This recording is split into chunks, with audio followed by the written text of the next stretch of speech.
السلام علیکم۔ الحمد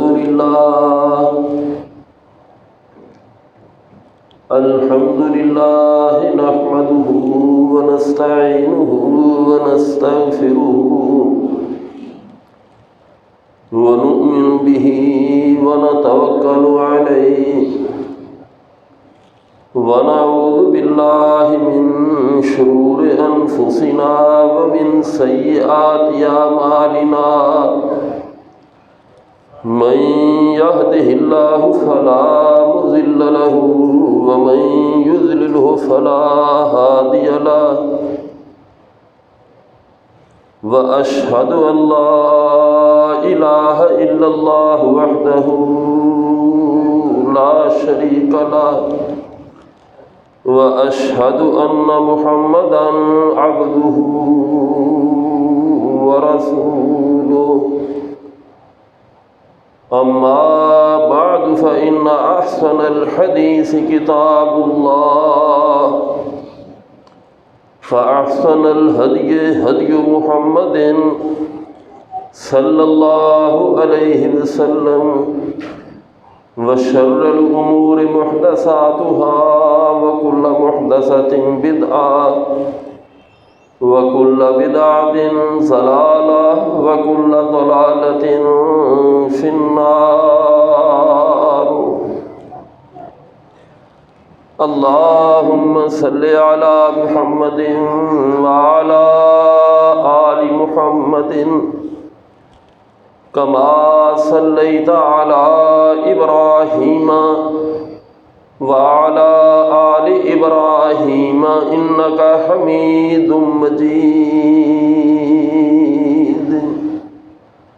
اللهم بارك على محمد وعلى آل محمد كما باركت على إبراهيم وعلى آل إبراهيم إنك حميد مجيد۔ أعوذ بالله من الشيطان الرجيم، بسم الله الرحمن الرحيم۔ وَإِذْ قَالَ مُوسَى لِقَوْمِهِ يَا قَوْمِ اذْكُرُوا نِعْمَةَ اللَّهِ عَلَيْكُمْ إِذْ جَعَلَ فِيكُمْ أَنْبِيَاءَ وَجَعَلَكُمْ مُلُوكًا وَآتَاكُمْ مَا لَمْ يُؤْتِ أَحَدًا مِنَ الْعَالَمِينَ۔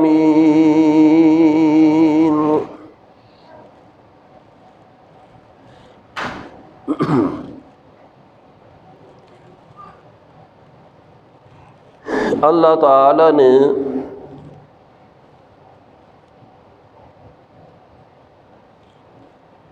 انسان کو بے شمار نعمتوں سے نوازا ہے، اور وہ انسان بڑا ہی خوش نصیب اور عقل مند ہے جو اللہ تعالی کی دی ہوئی نعمتوں کی قدر کرے۔ نعمتوں کی ناقدری کرنے والا ہمیشہ اللہ تعالی کی رحمت سے دور ہوتا ہے۔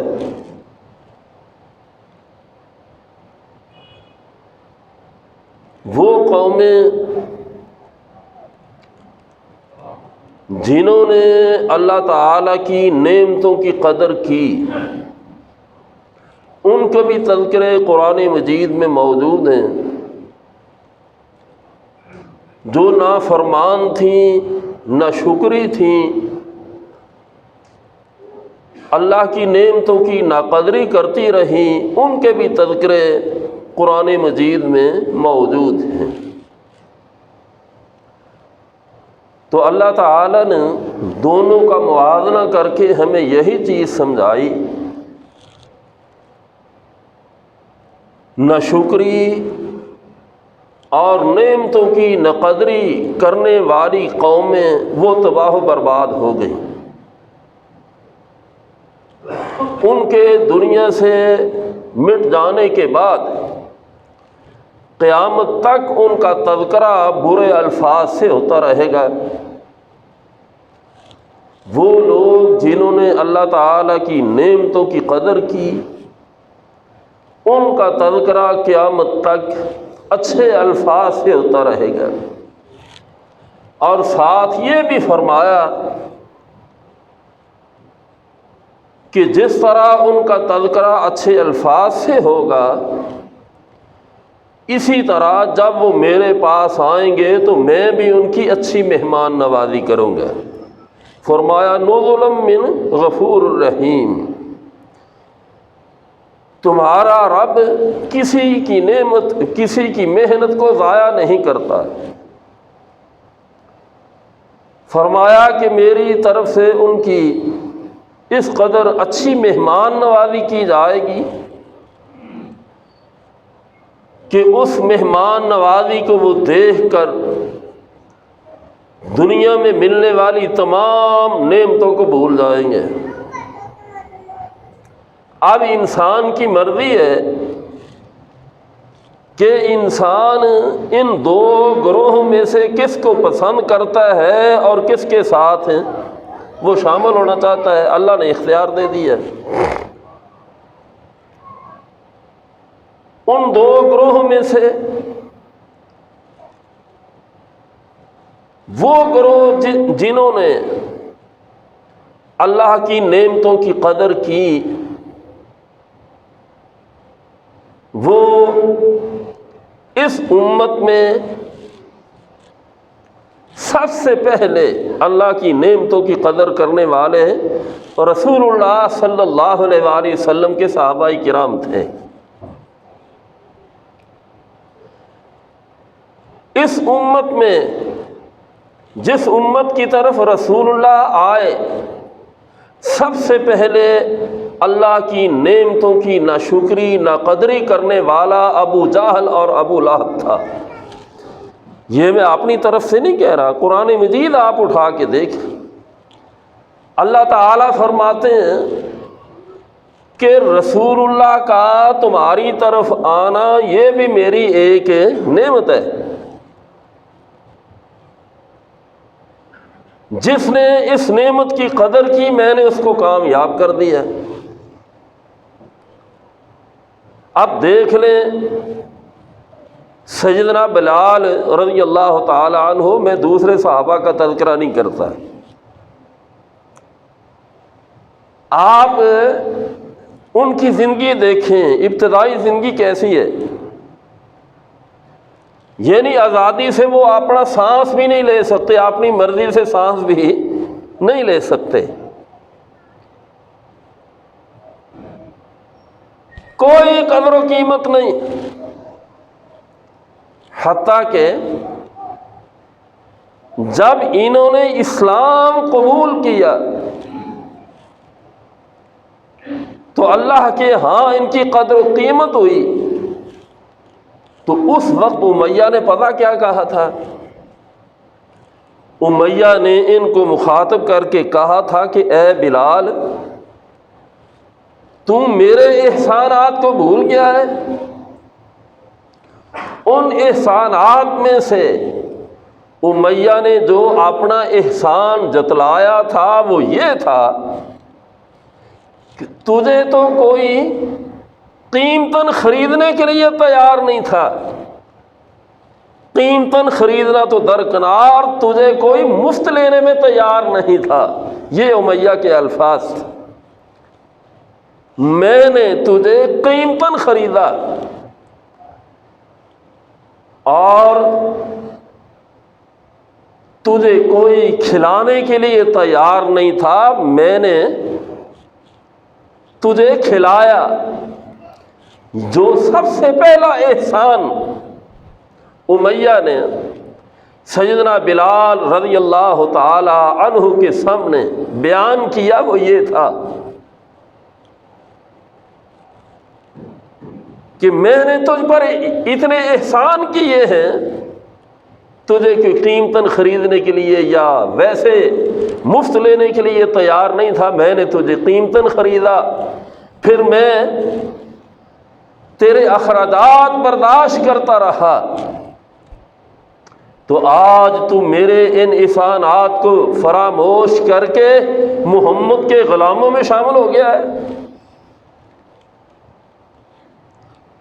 اب آپ خود ان کی قدر و قیمت معلوم کر لیں کہ جن کے متعلق ان کا مالک کہہ رہا ہے کہ تجھے کو مفت لینے کے لیے تیار نہیں تھا،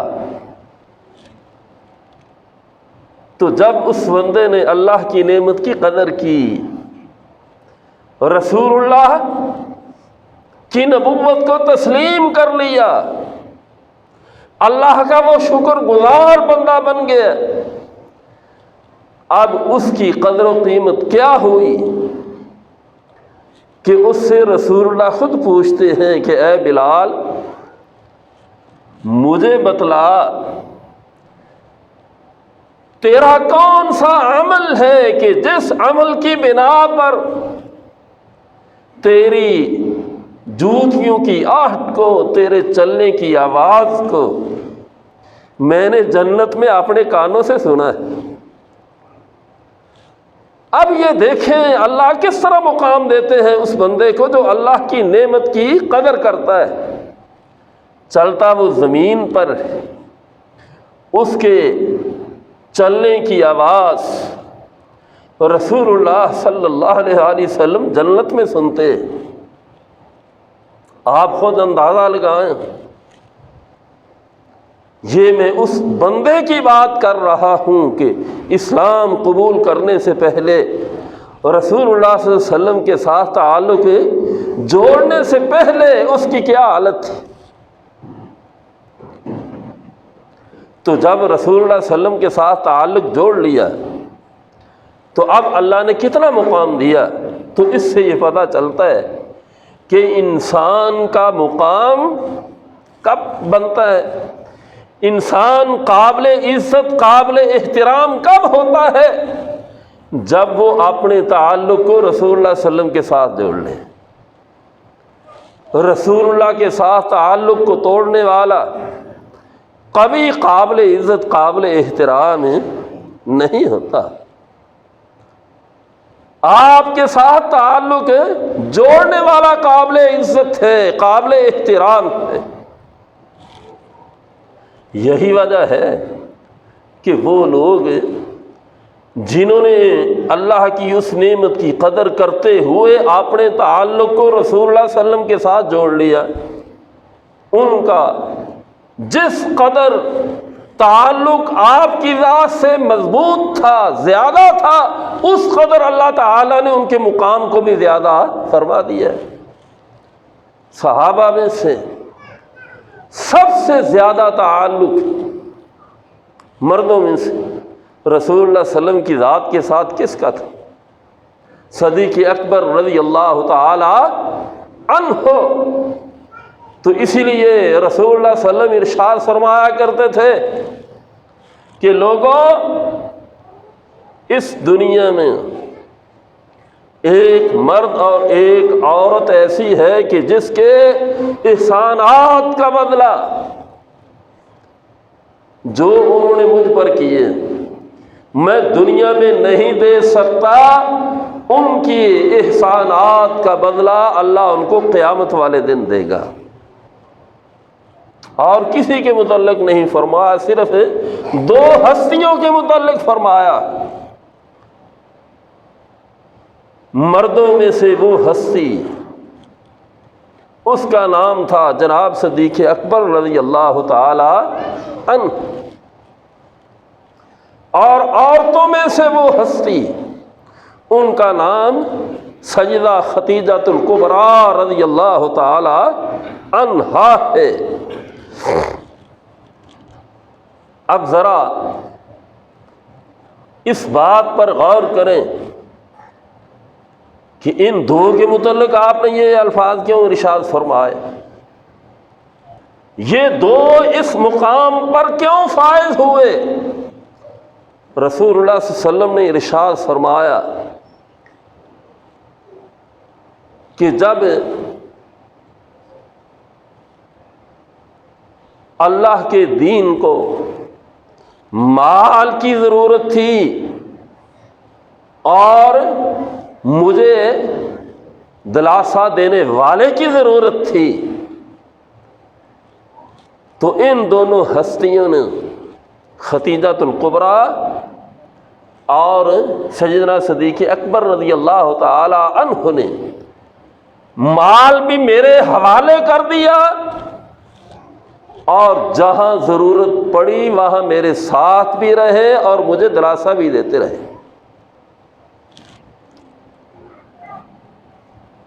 میں صرف یہ بتانا چاہتا ہوں کہ انسان کو عزت ملتی ہے رسول اللہ سے تعلق کی بنا پر۔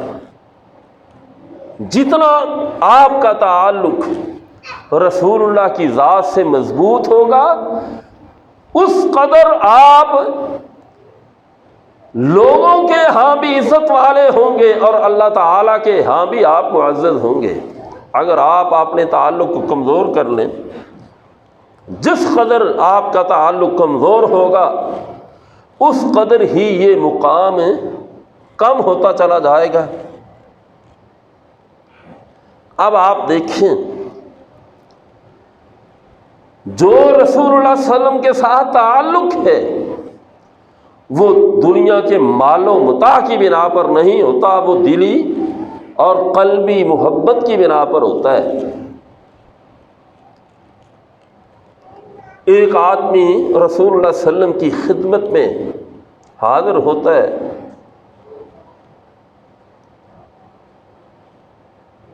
آپ مال تقسیم کر رہے ہیں، اس کو آپ نے کچھ مال دیا لیکن وہ اس مال پر راضی نہ ہوا، وہ کہنے لگا عدل یا محمد، اے محمد تو انصاف کر، تو انصاف نہیں کرتا، عدل تو انصاف کر، عدل کر، تو نے عدل سے کام نہیں لیا، اگر عدل سے کام لیتا تو یہ سارا مال مجھے ملنا چاہیے تھا۔ تو آپ نے فرمایا کہ اللہ تو مجھے عادل مانتا ہے، اللہ نے تو مجھے اپنا نبی بنایا ہے، اللہ نے تو مجھے اپنے پیغام کا امین بنا کر بھیجا ہے، تو مجھے عادل نہیں مانتا؟ اگر اس دنیا پر محمد نے عدل نہیں کرنا تو پھر اس کا معنی یہ ہے کہ اس دنیا پر کوئی انسان عدل نہیں کر سکے گا۔ عمر فاروق رضی اللہ تعالی عنہ کھڑے ہوتے ہیں، میان سے تلوار نکالی، کہنے لگے اللہ کے رسول مجھے اجازت دے، میں اس کی گردن کو اس کے وجود سے جدا کر دیتا ہوں۔ اسے جرت کیسے ہوئی کہ آپ کی شان میں گستاخی کرنے کی؟ رسول اللہ صلی اللہ علیہ وسلم نے فرمایا نہیں، اسے چھوڑ دے، اگر اسے قتل کیا گیا تو لوگ کہیں گے کہ محمد اپنے صحابہ کو یعنی کلمہ پڑھنے والوں کو قتل کرتا ہے۔ تو آپ نے اس وقت فرمایا کہ یہ شخص اس نے اسلام کا لبادہ اوڑھا ہوا ہے، یعنی منافق ہے،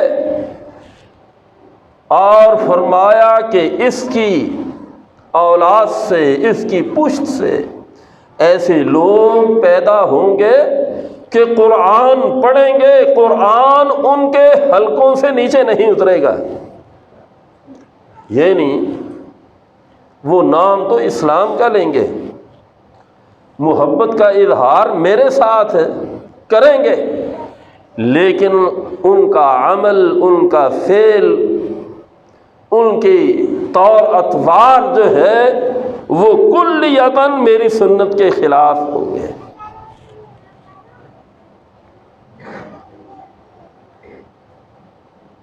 تو دوسری طرف کیا ہے؟ سونا آتا ہے یمن سے، رسول اللہ صلی اللہ علیہ وسلم نے وہ سونا صحابہ میں تقسیم کیا، لیکن انصار کو کچھ نہیں دیا۔ یہ انصار کون تھے؟ اب آپ ذرا اندازہ کریں، اگر دنیاوی اعتبار سے دیکھیں نا، انصار کا حق زیادہ بنتا تھا۔ کس لیے؟ کہ جب مہاجرین کے پاس کچھ نہیں تھا، انصاریوں نے انہیں پناہ دی۔ انصاری رسول اللہ صلی اللہ علیہ وسلم کے مددگار بنے۔ انصاریوں نے اپنا مال تقسیم کر کے اپنے مہاجرین بھائیوں کو دے دیا۔ آپ نے مواخات قائم کی نا، ہر بندے کا ایک مہاجر کو ایک انصاری کا بھائی بنا دیا۔ اس انصاری نے آدھا مال اپنے پاس رکھا، آدھا اپنے بھائی کو دے دیا۔ کسی کی 2 بیویاں تھیں، ایک کو طلاق دے کے اس کے ساتھ اس کا نکاح کر دیا۔ اس قدر ایثار۔ لیکن رسول اللہ صلی اللہ علیہ وسلم نے انصار کو کچھ نہیں دیا، انصار کو کچھ نہیں دیا۔ تو اب آپ نے انصار کو کیا کہا؟ فرمایا اے انصار، یہ مجھے علم ہے کہ میں نے یہ سونا جو آیا تھا سب مہاجرین کو دے دیا ہے، دوسرے لوگوں کو دے دیا ہے، آپ کو کچھ نہیں دیا۔ ہو سکتا ہے کہ آپ کے دل میں خیال پیدا ہوا، اے انصار، میں نے آپ کو اس لیے دنیا کے مال سے محروم رکھا ہے، میں چاہتا ہوں کہ یہ لوگ اپنے گھروں میں دنیا کا مال لے کر جائیں اور تم اللہ کے رسول کو اپنے ساتھ لے کے گھروں میں جاؤ۔ انصار کہنے لگے اللہ کے رسول، ہم اس بات پر راضی ہیں، ہم تو بڑے خوش نصیب۔ یہ تعلق ہے رسول اللہ صلی اللہ علیہ وآلہ وسلم کے ساتھ۔ تو اب ان لوگوں کو اللہ تعالیٰ نے پھر کس مقام سے نوازا، کس قدر عزت دی، آپ یہ قرآن مجید اٹھا کے دیکھ لیں۔ میرا خیال ہے کہ کوئی آیت خالی نہیں جہاں مہاجرین اور انصار کی اللہ نے تعریف نہ کی ہو۔ یہ مقام اس قدر ملا کس لیے؟ کہ انہوں نے اپنے تعلق کو رسول اللہ صلی اللہ علیہ وسلم کے ساتھ جوڑا ہے، مضبوط کیا ہے، اللہ کی نعمت کی قدر کی ہے۔ اور وہ لوگ جنہوں نے قدر نہیں کی، ان کا حال کیا ہوا؟ ان کا حال کہ وہ دنیا میں ذلت کی زندگی بسر کرتے رہے۔ آپ بنی اسرائیل کی طرف دیکھ لیں، اس آیت مبارکہ میں اللہ تعالیٰ نے بنی اسرائیل کا تذکرہ کیا ہے۔ فرمایا وَإِذْ قَالَ مُوسَىٰ لِقَوْمِهِ يَا قَوْمِ اذْكُرُوا نِعْمَتَ اللَّهِ، کہ اے موسیٰ اپنی قوم بنی اسرائیل کو کہہ دو کہ اے میری قوم، تم اللہ کی نعمت کی قدر کرو جو اللہ نے تم پر نعمت کی ہے۔ بے شمار نعمتیں اللہ نے کی بنی اسرائیل پر، یہاں اللہ نے صرف 2 نعمتوں کا تذکرہ کیا ہے کہ جن کی انہوں نے قدر نہیں کی۔ وہ 2 نعمتیں کون سی تھیں؟ فرمایا اذ جعل فیکم انبیاء، میں نے تمہاری طرف نبوت بھیجی، تم میں نسل در نسل انبیاء بھیجے، لیکن تم نے ان کی قدر نہیں کی۔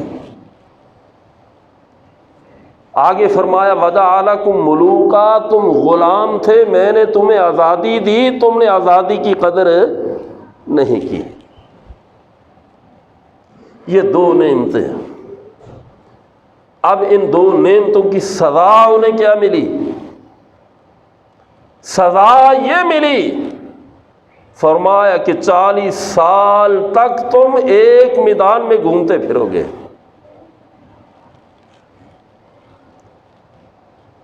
اللہ کا قرآن اب بھائیو آپ مجھے یہ بتلائیں، اگر بنی اسرائیل آزادی کی قدر نہ کریں، انہیں اللہ سزا دے، وہ نبوت کی قدر نہ کریں، وہ قابل مواخذہ ہوں، اللہ تعالیٰ انہیں فرمائے کہ ضربت علیہم الذلۃ والمسکنہ، میں نے تم پر مسکینی اور ذلت کو مسلط کر دیا ہے، وباءوا بغضب من اللہ، اور میں تم پر ناراض ہو گیا ہوں، اور یہ میری ناراضگی قیامت تک تمہارے لیے ہے، وباءوا بغضب من اللہ جزاء بما كانوا یکسبون۔ فرمایا یہ میں نے تم پہ ظلم نہیں کیا، یہ تمہارے اعمال کی جزا ہے، یہ ان اعمال کی جو تم نے اپنے ہاتھوں سے کیے ان کی جزا ہے۔ تو میرے بھائیوں، کیا وہ دو نعمتیں جن کا تذکرہ اللہ تعالیٰ نے بنی اسرائیل کے متعلق ان آیتوں میں کیا ہے، وہ دو نعمتیں اللہ نے ہمیں نہیں دی؟ فرمایا اذ جعل فیکم انبیاء، کہ میں نے تمہاری طرف پشت در پشت نبی بھیجے۔ تو اللہ کا نبی تو ہماری طرف بھی آیا۔ آج ہم نے دیکھنا ہے کہ اگر بنی اسرائیل انبیاء کی قدر نہیں کرتے تو وہ اللہ کے عذاب کے مستحق ہوئے، تو ہم نے اللہ کے نبی کی کتنی قدر کی ہے، یہ سوچنے کا مقام ہے۔ کیا ہماری حالت بھی بنی اسرائیل والی تو نہیں؟ وہ انبیاء سے محبت کا دعویٰ تو کرتے تھے، لیکن بنی اسرائیل کے اعمال انبیاء کی تعلیم کے خلاف تھے۔ کیا آج ہمارا بھی تو یہی طرز عمل نہیں؟ دعویٰ تو ہمارا ہے حب رسول کا، رسول اللہ صلی اللہ علیہ وسلم کے ساتھ محبت کرنے کا، دعوے تو ہم بڑے کرتے ہیں، کیا ہم آپ کے حکم کو ماننے کے لیے تیار ہیں؟ ذرا دیکھیں ہماری حالت کیا ہے۔ مجھے افسوس سے کہنا پڑتا ہے، کسی سے پوچھ لیں تو وہ کہے گا کہ ہاں مجھے اللہ کے رسول کے ساتھ اتنی محبت ہے کہ میں آپ کی ذات پر کٹ مرنے کے لیے تیار ہوں۔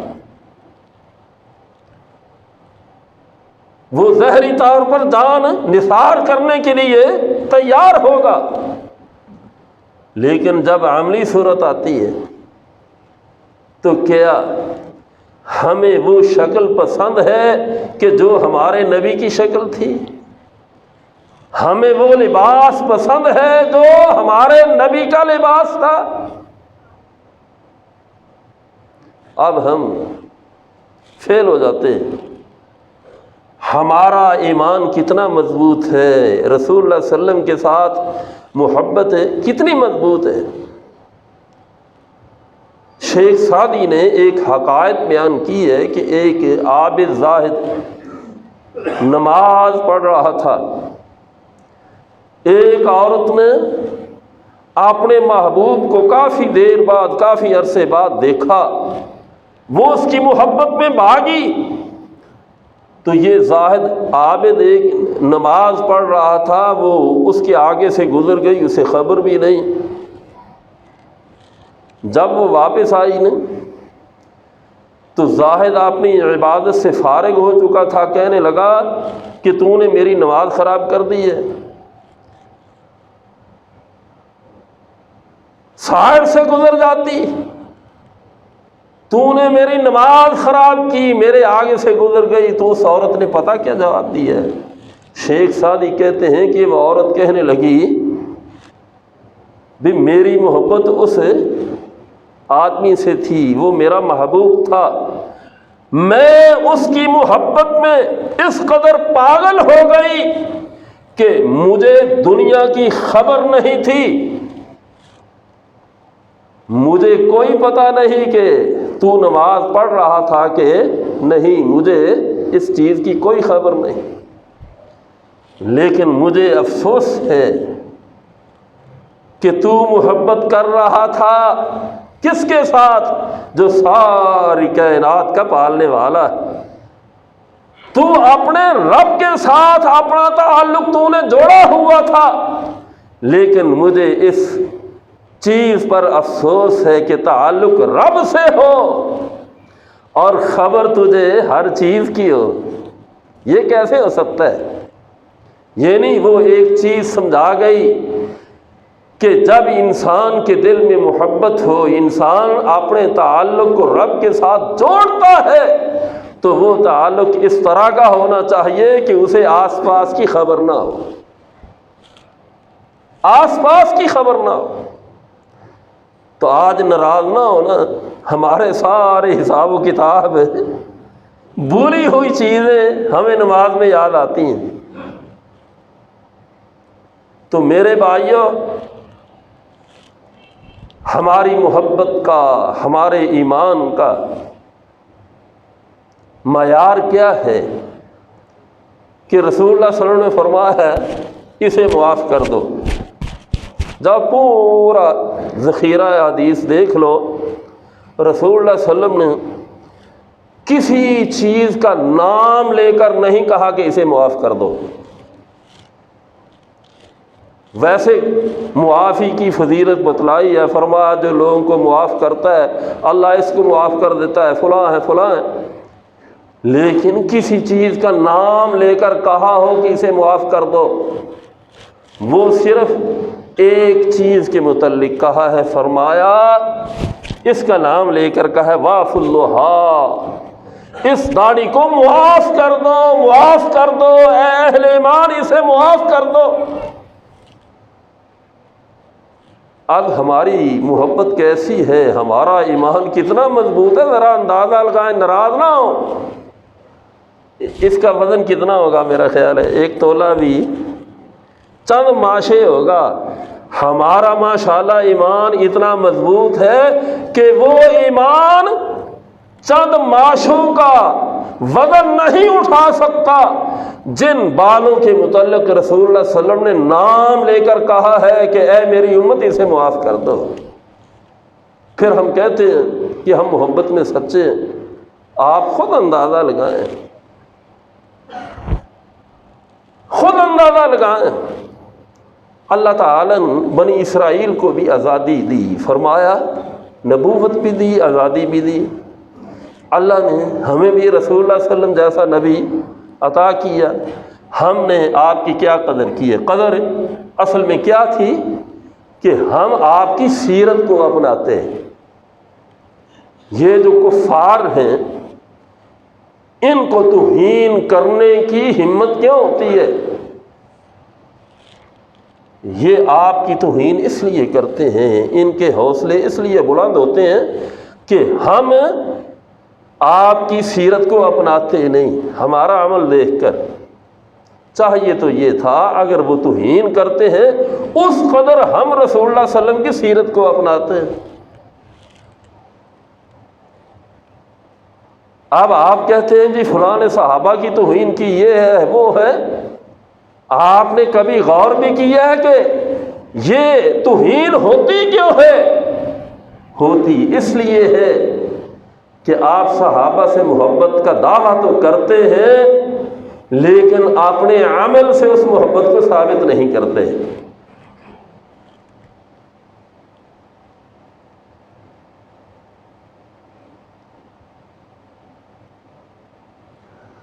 یہ کوئی 9-10 سال پہلے کی بات ہے، ہم گجرانوالہ میں تھے تو ایک صاحب جو تھے نا انہوں نے اپنے والد صاحب کے متعلق بڑا کچھ کہا کہ وہ ایسے ہیں، وہ ایسے ہیں، وہ ایسے ہیں، وہ ایسے ہیں۔ میں نے اسے کہا، میں نے کہا کہ مجھے آپ پر افسوس ہے کہ جہاں تک میں آپ کے والد کو جانتا ہوں وہ بڑے نیک ہیں، بڑے نیک ہیں، تو جب آپ اپنے والد کی توہین کرتے ہیں تو اس کا معنی یہ ہے کہ دوسرے لوگ بھی آپ کے سامنے کرتے ہوں گے، دوسرے لوگ بھی آپ کے سامنے کرتے ہوں گے۔ تو میں نے کہا کہ آپ کو شرم آنی چاہیے۔ بہرحال وہ شرمندہ تو ہوا۔ یہ جو انسان کا عمل ہوتا ہے، یہ عمل بنیادی چیز ہے، یہ بتلاتا ہے کہ آپ کسی کی قدر کرتے ہیں کہ نہیں کرتے ہیں۔ اب آپ مجھے یہ بتلائیں کہ اللہ تعالیٰ نے ہمیں آزادی نہیں دی، یہ ملک دیا ہے نا، ہم نے اس ملک کی کیا قدر کی ہے، اس نعمت کی کیا قدر کی ہے؟ ہم نے قدر یہ کی کہ جس دن اللہ نے ہمیں یہ ملک عطا کیا تو ابھی مینار پاکستان میں ہم نے کیا کیا ہے؟ ہمیں کوئی شرم نہیں آئی؟ 27 رمضان المبارک 14 اگست 1947 رمضان المبارک کی تاریخ 27 تاریخ کو اللہ نے یہ ہمیں نعمت عطا کی ہے، تو ہمیں تو اس کی قدر کرنی چاہیے تھی نا۔ ہم نے کیا قدر کی ہے؟ اللہ کی نافرمانی کر کے۔ جس دن اللہ نے ہمیں یہ نعمت عطا کی، ہمارا اس دن کیا طرز عمل رہا؟ بڑے بڑے ہوٹلوں میں چلے جائیں، ایسی ایسی مجالس برپا ہوئیں کہ انسان نہ تو ان کا حال بیان کر سکتا ہے، نہ انہیں اپنی آنکھوں سے دیکھ سکتا ہے۔ انسانیت کا سر شرم سے جھک جاتا ہے۔ ہمارا تو یہ طرز عمل ہے۔ پھر ہمارے ایمان بڑے پختہ ہے، ہمیں وطن سے بڑی محبت ہے۔ یہ وطن ملک پاکستان، اس کی قدر کرو، یہ اللہ نے بطور نعمت عطا کی ہے، یہ ویسے نہیں مل گیا۔ یہ جو چند بوڑھے ابھی موجود ہیں جنہوں نے وہ منظر اپنی آنکھوں سے دیکھا ہے، ان سے پوچھو حال کیا ہوا تھا۔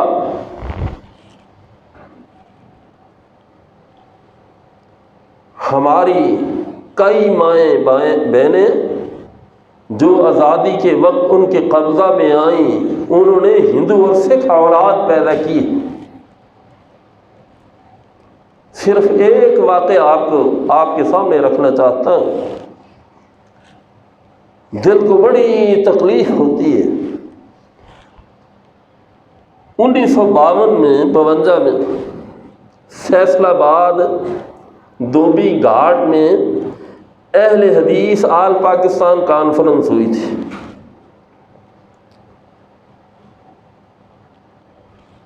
تو اس وقت ان ایام میں چونکہ ہجرت تازہ تھی، انڈیا سے ایک مسلمان بچی نے خط لکھا تھا مولانا علی محمد سنسام رحمہ اللہ کو، یہ پنجابی کے شاعر تھے، اور اس خط میں اس بچی نے وہ مظالم اور وہ ظلم، وہ داستان بیان کی تھی کہ جو اس کے ساتھ سلوک ہوا تھا۔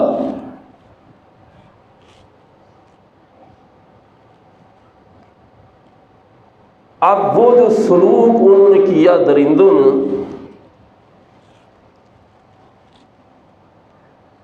ان میں سے ایک یہ بھی تھا، وہ کہتی کہ سجدے کی حالت میں ہماری عزتوں کو پامال کیا گیا۔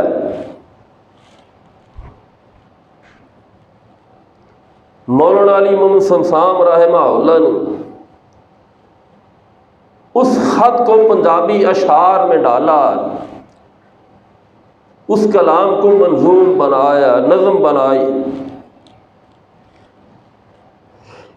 1952 میں ہونے والی اس کانفرنس میں اس نظم کو پڑھا،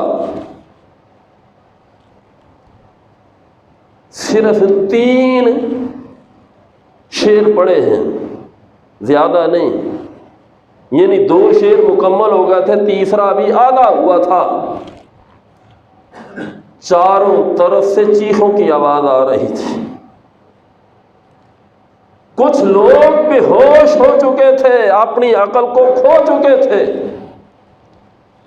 ہمارے بزرگ حافظ عبد القادر روپڑی رحمۃ اللہ علیہ، اللہ ان کی قبر کو منور فرمائے، وہ فوراً اٹھے، انہوں نے مولانا سمسام رحمہ اللہ کو پکڑ کے مائک سے علیحدہ کر دیا، فرمایا اس نظم کو بند کر دو، آپ نے دیکھا نہیں لوگوں کا حال کیا ہو رہا ہے۔ اس کے بعد اس نظم کو ضائع کر دیا گیا، اور متفقہ طور پر علماء اہل حدیث نے فتویٰ دیا کہ آج کے بعد اسے کسی سٹیج پر نہیں پڑھا جائے گا، اسے ضائع کر دیا گیا۔ صرف یہ میں آپ کے سامنے تصویر رکھنا چاہتا ہوں کہ یہ ملک جو ہے یہ ویسے نہیں مل گیا، جہاں ہمارے بزرگوں کا خون اس کی بنیادوں میں شامل ہے، وہاں ہماری ماؤں، بہنوں، بیٹیوں کی عزت جو ہے وہ بھی اس کی بنیادوں میں شامل ہے۔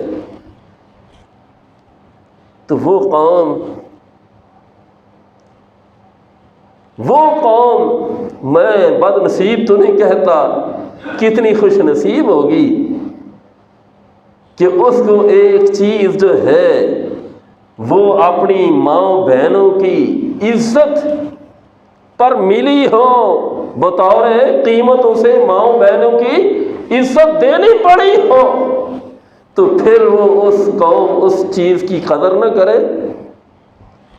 اگر میں بد نصیب کہوں تو آپ ناراض ہوں گے، میں خوش نصیب ہی کہہ دیتا ہوں۔ آپ خوش ہیں، کچھ اندازہ کریں، کچھ ہمیں کیا میں کہوں، اب ہمیں شرم آتی ہے جب ہم اپنی قوم کے حالات دیکھتے ہیں۔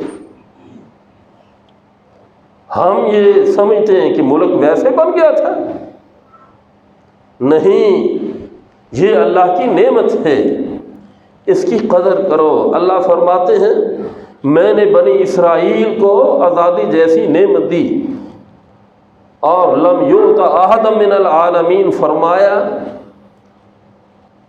بنی اسرائیل سے پہلے یہ نعمت سوائے بنی اسرائیل کے میں نے اور کسی کو نہیں دی تھی۔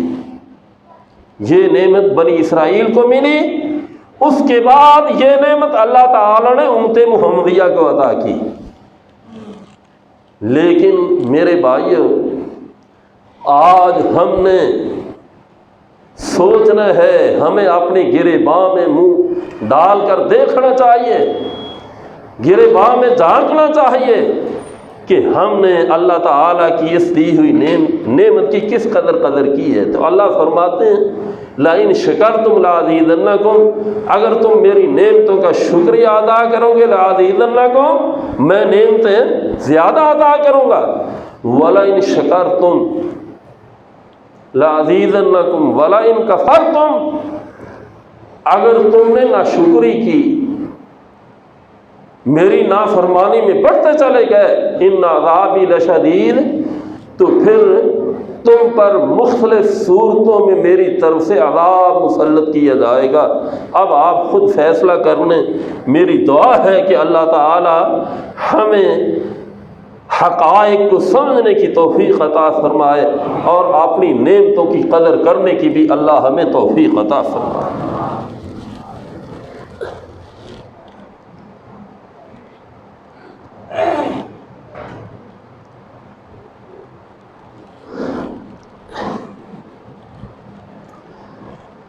الحمد لله نحمده ونستعينه ونستغفره ونؤمن به ونتوكل عليه ونعوذ بالله من شرور أنفسنا ومن سيئات أعمالنا من يهده الله فلا مضل له ومن يضلله فلا هادي له وأشهد أن لا إله إلا الله وحده لا شريك له وأشهد أن محمدا عبده ورسوله أما بعد فإن أحسن الحديث كتاب الله فأحسن الهدي هدي محمد صلى الله عليه وسلم وشر الأمور محدثاتها وكل محدثة بدعة وكل بدعة ضلالة وكل ضلالة في النار. أعوذ بالله من الشيطان الرجيم. بسم الله الرحمن الرحيم. إن الله يأمر بالعدل والإحسان وإيتاء ذي القربى وينهى عن الفحشاء والمنكر والبغي يعظكم لعلكم تذكرون. سبحان ربك رب العزة عما يصفون وسلام على المرسلين والحمد لله رب العالمين.